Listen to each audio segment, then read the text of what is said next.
Hay una pregunta que los hombres del narco nunca se atreven a hacer en voz alta. No porque no sepan la respuesta, sino porque la respuesta los asusta demasiado. Y esa pregunta es esta: ¿quién manda de verdad en México? No el presidente. No el ejército. No la Corte Suprema. El 17 de octubre de 2019, esa pregunta dejó de ser filosófica. Ese día, en una ciudad del norte de México, el gobierno federal demostró que sabía la respuesta. Y que le aterraba admitirla. Ese día, las Fuerzas Armadas de México capturaron al hijo del hombre más famoso del narco en la historia. Lo tenían esposado dentro de un vehículo militar, rodeado de soldados entrenados, con armamento pesado, con órdenes directas de la Ciudad de México. Y 73 minutos después, lo soltaron. No hubo rescate cinematográfico. No hubo explosión. No hubo helicópteros descendiendo desde el cielo. Solo hubo una ciudad que empezó a arder. Solo hubo familias encerradas en sus casas. Solo hubo soldados que bajaron las armas. Y solo hubo un hombre esposado que en algún momento de esos 73 minutos le susurró algo a un oficial del ejército mexicano.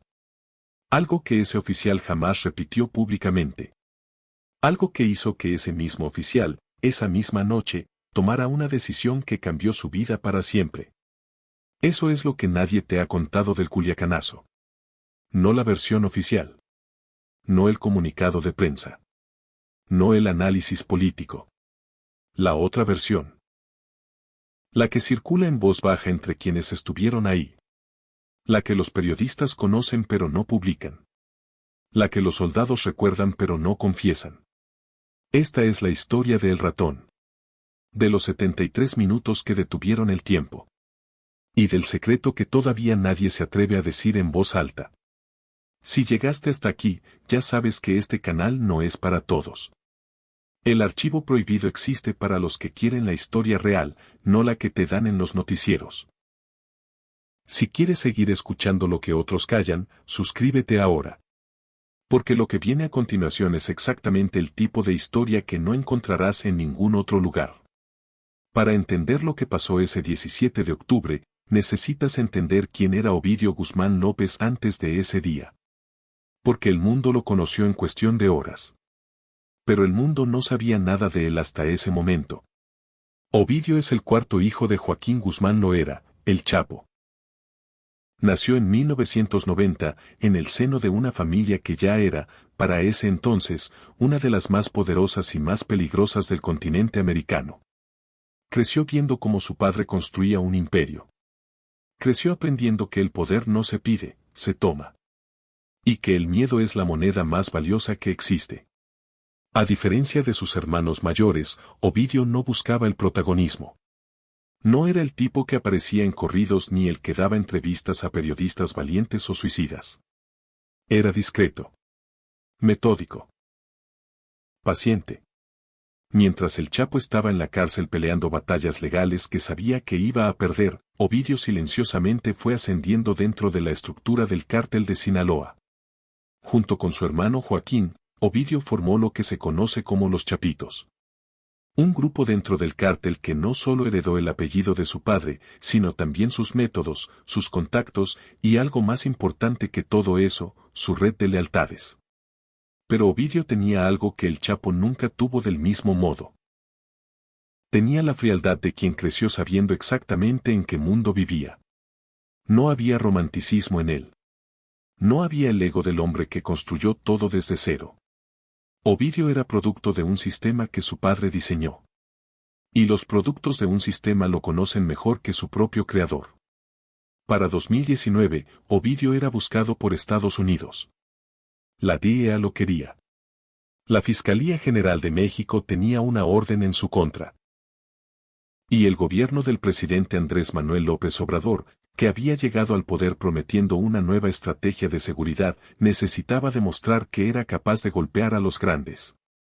Lo que ninguno de ellos calculó correctamente era lo que pasaría si lo atrapaban. El 17 de octubre de 2019 comenzó como un día ordinario en Culiacán, la capital del estado de Sinaloa. Una ciudad que ha aprendido a vivir con la dualidad. Por un lado, es una ciudad moderna, con universidades, restaurantes, familias normales haciendo sus vidas normales. Por otro lado, todos en Culiacán saben que hay reglas que no están escritas en ningún código legal. Todos saben quiénes son los que mandan de verdad. Y todos saben que mientras esas reglas se respeten, la ciudad funciona. Ese equilibrio lleva décadas construyéndose. No es paz. Es un acuerdo. Un acuerdo frágil, invisible, pero real. La operación para capturar a Ovidio fue planeada por un grupo de fuerzas especiales de la Secretaría de Marina. No era una operación masiva. Era quirúrgica, al menos eso se suponía. Un equipo reducido, información de inteligencia que señalaba la ubicación exacta y la orden de actuar rápido y silencioso. Lo que ocurrió en los primeros minutos estuvo cerca de funcionar. El equipo llegó a la zona. Identificaron la casa. Entraron. Y encontraron a Ovidio Guzmán López. Por un momento, brevísimo, histórico, el gobierno mexicano tuvo en sus manos al hijo del Chapo. Pero entonces comenzó el reloj. Y esos 73 minutos se convirtieron en los más largos de la historia reciente de México. Ahora necesito que te detengas un segundo. Porque lo que está a punto de ocurrir en esta historia no es lo que te contaron. Lo que está a punto de ocurrir es lo que la versión oficial dejó fuera deliberadamente. Mientras el equipo de fuerzas especiales aseguraba a Ovidio dentro de esa casa en Culiacán, algo se activó. No una alarma tradicional. No una llamada de teléfono que alguien interceptó. Algo mucho más sofisticado. Mucho más aterrador. La estructura del cártel de Sinaloa tiene lo que los analistas de inteligencia llaman sistemas de respuesta automática. Protocolos que se activan cuando ciertos eventos ocurren sin necesidad de que nadie dé una orden directa. Como si el cártel fuera un organismo vivo que reacciona al dolor de forma instintiva. En los primeros 10 minutos después de la detención, empezaron a aparecer camionetas en los puntos estratégicos de Culiacán. No docenas. Cientos. Vehículos con armamento que en muchos casos superaba al que tenían los soldados desplegados en la ciudad. Hombres que conocían cada calle, cada callejón, cada punto ciego de esa ciudad mejor que cualquier manual de operaciones militares. No estaban improvisando. Estaban ejecutando un plan que había sido diseñado con anticipación. Un plan que decía, si alguna vez capturan a uno de los nuestros, aquí está lo que hacemos. Y lo que hacían era esto, no atacar directamente al convoy que tenía a Ovidio. Eso hubiera sido suicida y además podría haber resultado en su muerte. En cambio, tomaron la ciudad. Bloquearon carreteras. Atacaron cuarteles militares en distintos puntos de Culiacán simultáneamente, obligando a las fuerzas de seguridad a dividirse, a dispersarse, a responder en múltiples frentes al mismo tiempo. El mensaje era claro aunque nadie lo verbalizó en ese momento, no vamos a atacarlos a ustedes directamente. Vamos a hacer que proteger a ese hombre sea imposible. Y funcionó. Dentro del vehículo donde estaba detenido Ovidio, los oficiales a cargo empezaron a recibir reportes. Un cuartel atacado. Una carretera bloqueada. Un grupo de soldados rodeados en tal punto. Otro grupo aislado en tal otro. La ciudad, que minutos antes era un día ordinario, se estaba convirtiendo en una zona de guerra. Y entonces llegó el momento que nadie en la cadena de mando del gobierno mexicano había ensayado. El momento en que alguien tenía que tomar una decisión para la que no había protocolo escrito. ¿Qué haces cuando mantener la detención cuesta más que soltarlo? Hay una cosa que los registros oficiales del Culiacanazo nunca explicaron correctamente. Y es esta, en algún punto de esos 73 minutos, alguien habló con Ovidio directamente. No como detenido. No como sospechoso. Como interlocutor. Las fuentes que han reconstruido esos minutos desde adentro, periodistas que llevan años cubriendo el narco en Sinaloa, exfuncionarios que prefieren el anonimato a la muerte, coinciden en un detalle que la versión oficial omitió completamente. Ovidio habló. Y lo que dijo no fue una súplica. No fue una amenaza directa. Fue algo mucho más perturbador que cualquiera de las dos cosas. Se dice que en algún momento durante esos 73 minutos, Ovidio le dijo a uno de los oficiales presentes algo que puede resumirse así, que lo que estaba pasando afuera era solo el principio. Que lo que él podía detener con una sola llamada, el gobierno no podía detener con todo su ejército. Y que la pregunta no era si México podía mantenerlo detenido. La pregunta era cuánto estaba dispuesto a pagar por intentarlo. No amenazó con matar a nadie específicamente. No hizo exigencias formales. Solo describió la realidad con la precisión clínica de alguien que la conoce desde adentro. Como un médico que te explica tu diagnóstico sin dramatismo. Sin necesidad de asustarte. Porque los hechos solos ya son suficientemente aterradores. Y el oficial que lo escuchó esa noche pidió ser relevado de su cargo. No al día siguiente. Esa misma noche. Un oficial con carrera, con familia, con futuro en las Fuerzas Armadas. Que escuchó algo en ese vehículo y decidió que no quería ser parte de lo que estaba viendo. ¿Qué le dijo Ovidio exactamente? Eso es lo que nadie sabe con certeza. Eso es el corazón del secreto que todavía circula en susurros entre quienes estuvieron cerca de esa operación. Pero hay versiones. Y las versiones, en el mundo del narco, a veces son más reveladoras que los hechos. La primera versión dice que Ovidio reveló información. Nombres. No de criminales. De funcionarios. De personas dentro del propio gobierno, dentro del propio ejército, que llevaban años en comunicación con el cártel de Sinaloa. Y que si él no hacía una llamada específica antes de cierta hora, esa información saldría de formas que nadie podría controlar. La segunda versión es más simple y más brutal. Dice que Ovidio simplemente describió lo que pasaría con las familias de los soldados que estaban en ese vehículo si él no regresaba a casa esa noche. No como amenaza. Como pronóstico. La tercera versión es la más inquietante de todas.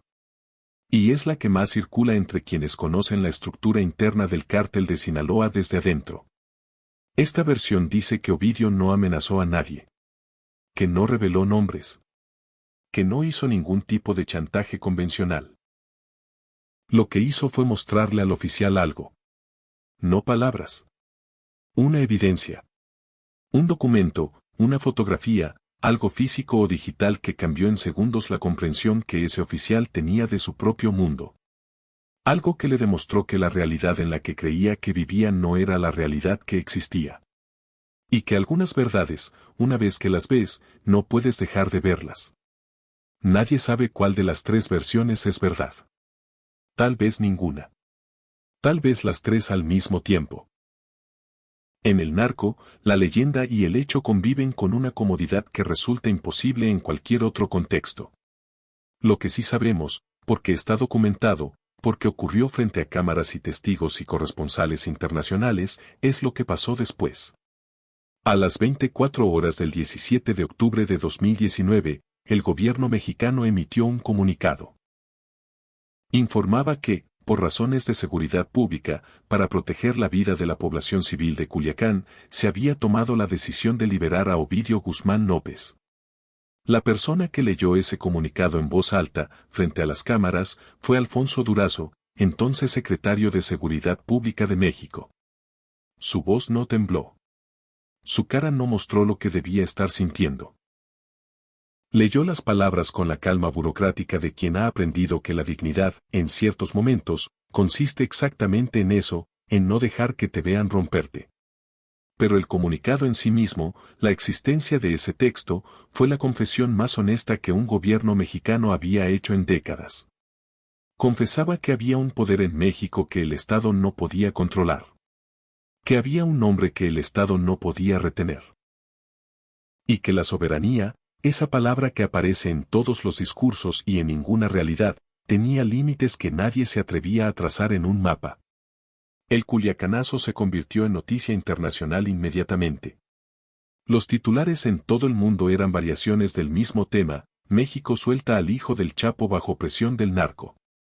El gobierno cede ante el cártel de Sinaloa. López Obrador justifica la liberación. Y el propio presidente, al día siguiente, dio una conferencia de prensa que quedará en la historia de México por una sola frase.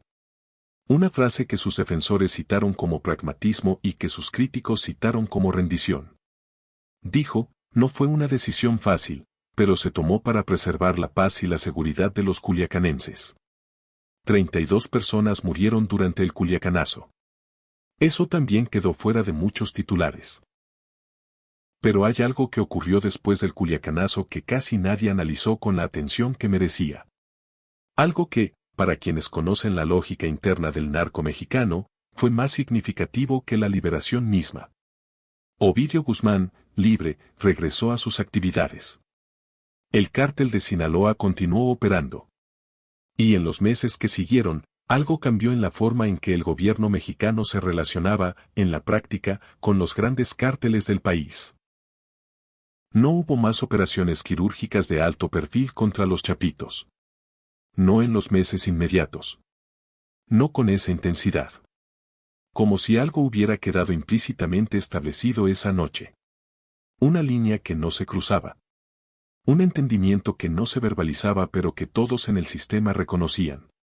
Los analistas de seguridad lo llamaron, con eufemismo académico, un reajuste estratégico. Los que lo vivieron desde adentro lo llamaron de otra manera. Lo llamaron miedo institucionalizado. Y hay algo más.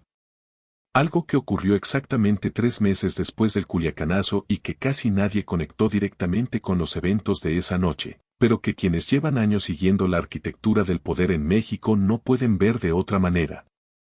En enero de 2020, en una reunión interna de la Secretaría de Marina, se presentó un informe que nunca fue publicado oficialmente. Un informe que evaluaba los fallos operativos del 17 de octubre. Un informe que, según fuentes que conocieron su contenido, concluía algo que ningún documento oficial mexicano había concluido con esa claridad antes. Concluía que el cártel de Sinaloa tenía capacidad de respuesta que superaba, en velocidad, en coordinación y en arsenal disponible, a la del Estado mexicano en territorio sinaloense. No lo superaba en poder total. El ejército mexicano, en una confrontación abierta y prolongada, tendría ventaja. Eso todos lo saben. Pero en velocidad de respuesta, en conocimiento del terreno, en disposición de actuar sin restricciones legales ni cadenas de mando que ralentizan cada decisión, el cártel ganaba. Y en el mundo real, la velocidad importa más que el poder bruto. Ese informe, dicen quienes lo conocieron, fue la razón real por la que varios mandos militares que estuvieron involucrados en la planificación del Culiacanazo fueron removidos de sus cargos en los meses siguientes. No como castigo público. Sin fanfarria. Sin comunicado. Solo dejaron de estar donde estaban y aparecieron en otros puestos, en otros estados, lejos de Sinaloa. Reubicados. Como se reasigna a quien sabe demasiado y ya no puede verse como confiable pero tampoco puede soltarse. Ahora llegamos al momento que más me interesa de toda esta historia. El momento que la narrativa oficial del Culiacanazo nunca abordó directamente. El momento que existe en el espacio entre lo que se sabe y lo que se puede decir. ¿Qué pasó exactamente dentro de ese vehículo? No lo que dijo el comunicado oficial. No lo que dijeron los analistas. Lo que vivieron las personas que estaban ahí. Hay un detalle que ha circulado durante años entre periodistas que cubren el narco en México. Un detalle pequeño, casi anecdótico si no fuera porque viene de múltiples fuentes que no se conocen entre sí y que lo describen de la misma manera. Se dice que durante los 73 minutos, Ovidio en ningún momento mostró signos visibles de miedo. Eso, por sí solo, ya es notable. Estaba detenido. Afuera había una guerra. Su libertad y posiblemente su vida dependían de decisiones que él no controlaba completamente. Y sin embargo, quienes estuvieron en ese vehículo describen a un hombre que parecía más tranquilo que los propios soldados que lo custodiaban. Un hombre que, en algún punto, pidió agua. Con la naturalidad de quien está en su propia sala de estar. Que hizo un comentario sobre el calor de esa tarde de octubre. Que en un momento cerró los ojos. No para dormir. Para concentrarse. Como alguien que está calculando internamente algo que los demás no pueden ver. Esa calma, dicen quienes la observaron, fue lo más perturbador de toda la experiencia. Porque no era la calma del resignado. No era la calma del que ya no tiene nada que perder. Era la calma del que sabe exactamente cómo va a terminar la historia. Y está esperando que los demás lleguen a la misma conclusión. Hay una frase que se atribuye a Ovidio de esa noche. Que alguien que estuvo presente la escuchó y la repitió en confianza. No sé si es verdad. No puedo verificarla. Pero la incluyo porque en el universo del narcorrelato, las frases que se repiten tienen su propio tipo de verdad. Se dice que en algún momento de esos 73 minutos, Ovidio dijo algo así. Que él no necesitaba que lo liberaran. Que Culiacán siempre fue su casa. Que la pregunta no era si iba a salir de ese vehículo, sino cuánto tiempo querían que tardara en hacerlo. Una declaración de poder disfrazada de paciencia. Una amenaza envuelta en cortesía. Eso, si es real, dice más sobre quién es Ovidio Guzmán que cualquier ficha de la DEA. 3 años después del Culiacanazo, en enero de 2023, México volvió a intentarlo. Esta vez fue en Culiacán también. Esta vez fue diferente. Esta vez el operativo fue coordinado con Estados Unidos, con información más precisa, con una logística diseñada para evitar exactamente lo que había pasado en 2019. Y esta vez Ovidio fue trasladado rápidamente, en un avión, fuera de México. Y extraditado a Estados Unidos antes de que el cártel pudiera montar una respuesta comparable al Culiacanazo. El proceso fue veloz. Deliberadamente veloz. Diseñado para no dar tiempo a que se activaran los mismos mecanismos. Pero incluso esa segunda captura tuvo su propio costo. Esa noche también hubo violencia en Culiacán. Menos que en 2019, sí. Pero suficiente para recordar que la lección del Culiacanazo no había sido olvidada por nadie. Ovidio está hoy en una prisión federal en Estados Unidos, esperando juicio. Enfrenta cargos de tráfico de drogas, lavado de dinero, conspiración. El gobierno estadounidense quiere condenarlo a décadas de prisión. Y sin embargo, la historia del 17 de octubre de 2019 sigue siendo la que define quién es Ovidio Guzmán para el mundo. No su arresto posterior. No su extradición. Sino esa tarde en Culiacán cuando el gobierno mexicano lo tuvo en sus manos y lo soltó. Esa tarde cuando 73 minutos cambiaron la forma en que México entiende su propio estado. Esa tarde cuando un hombre esposado le susurró algo a un oficial y ese oficial decidió que ya no quería ese trabajo. Hay preguntas que esta historia deja abiertas y que probablemente nunca tendrán respuesta oficial. ¿Qué exactamente se le dijo al oficial que renunció? ¿Cuántas personas dentro del gobierno sabían, antes del operativo, que existía ese protocolo de respuesta automática del cártel y eligieron no mencionar el riesgo?